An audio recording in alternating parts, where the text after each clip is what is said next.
За сайн байцгаана уу. За өнөөдөр борлуулагч хэрхэн бүртгэх талаар авч үзье. За үүний тулд борлуулалтын ажилтан руу ороод за одоо чинь борлуулагчийн нэр нь Баата. Энд утасны дугаарыг бичээд энд мэйл хийгээд бичээд за энд 10%, энд 15% гэж.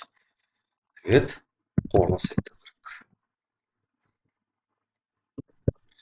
За энэ нь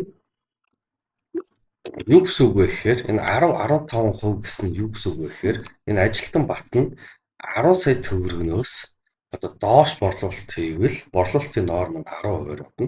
3 сая төгрөгнөөс дээш одоо энэ чинь борлуулалт хийвэл борлуулалтын норм нь 15% бодогдно гэж одоо авч үзнэ. Одоо тэгээд энтэй адилхан ингээд борлуулагч нараа нэмээд явах нь байна. За анхаарал хандуулсанд баярлалаа.